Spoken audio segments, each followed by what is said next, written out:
วันที่ 16 มิถุนายน 2026 ฐานสุขดาวันเสนทวีสุขกรรมการภาคแขวงหัวหน้าแผนกอุตสาหกรรมและการค้าแขวงจำปาสักและภาคส่วนที่เกี่ยวของแขวงและเมืองได้เคลื่อนไหวพบปะเยี่ยมยามการนำและเสี่ยวซานบริษัทไฟฟ้าเซเปียนเส้นน้ำน้อยจำกัดอยู่เมืองปากซองเพื่อสุกอยู่ติดตามการดำเนินงานการบริหารจัดการนำและพัฒนาที่ติดพันกับการท่องเที่ยวแบบยืนยงอยู่ภายในเขตของโครงการเขื่อนไฟฟ้าเซเปียนเส้นน้ำน้อยการพบปะเยี่ยมยามในครั้งนี้จัดขึ้นอยู่ที่ห้องการบริษัทดังกล่าวโดยมีทานคำขอดมืนหลวงประธานคณะกรรมการปกครองเมืองปากซองฐานสุรินทร์เพชรธานีห้องหัวหน้าแผนกวัฒนธรรมและการท่องเที่ยวพร้อมด้วยการนำและพนักงานแขนงการที่เกี่ยวของแขวงและเมืองเข้าร่วมให้เกียรติต้อนรับและร่วมเฮ็ดเวียกมีทานคังยอนลี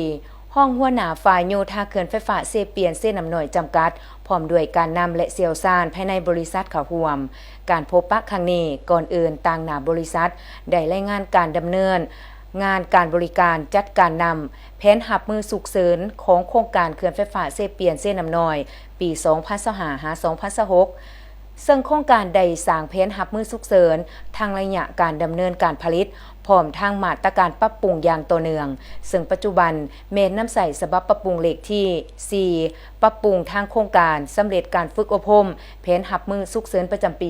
2026ให้แก่แขนงการที่เกี่ยวของ3 แขวง 4 เมืองและองค์การปกครองบ้าน 18 บ้านรวมทั้งผู้ประกอบการอื่นๆที่อยู่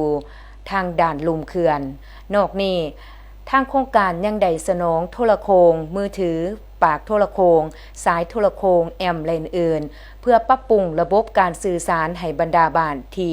อยู่ทางลุ่มเขื่อนได้ประสานสมทบกับห้องการเทคโนโลยีและการสื่อสารของเมืองที่เกี่ยวข้องเพื่อเก็บกำข้อมูลสัญญาณเครือข่ายโทรศัพท์ในพื้นที่น้ำท่วมเพื่อเฮ็ดให้มั่นใจว่ามีสัญญาณและสามารถติดต่อได้ปกติในกรณีฉุกเฉินพร้อมนั้นก็ได้เอาใจใส่ในการแจ้งเตือนสภาพทั่วไปเช่นการปล่อยน้ำการเปิดประตูน้ำเพื่อกวดกาด้านเทคนิค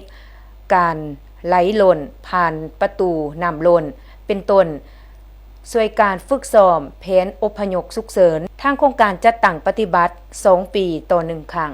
จากนั้นทานสุขดาวันเซนทวีสุขกรรมการภาคแขวงหัวหน้าแผนกอุตสาหกรรมและการค้าแขวงก็ได้มีคำเห็นว่า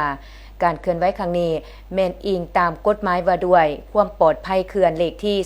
20 ทับโซพโซลงวันที่ 7 กรกฎาคม 2022และอิงตามที่ 4 นำของท่านประธานคณะกรรมการปกครองแขวงขังวันที่ 6 มิถุนายน 2026จุดประสงค์ก็เพื่อสุกอยู่ติดตามการดำเนินงานการบริหารจัดการนำของเขื่อนไฟฟ้าเซเปียนเส้นน้ำน้อยเกี่ยวกับการเฝ้าระวังแจ้งเตือนล่วงหน้าเพื่อปกป้องชีวิตทรัพย์สินของประชาชนในเขตถ่ายนำให้มีความปลอดภัยตอนท้ายกองประชุมยังได้ปรึกษาหารือเกี่ยวกับการพัฒนาที่ติดพันกับการอนุรักษ์ทรัพยากรป่าไม้และการพัฒนาด้านการท่องเที่ยวที่บ่มีผลกระทบต่อโครงการและมีความปลอดภัยต่อผู้มาทัศนท่องเที่ยวเพื่อสร้างเป็นแผนแม่บทสืบต่อศึกษาความเป็นไปได้ในการพัฒนาให้มีความยืนยงในต่อหน้า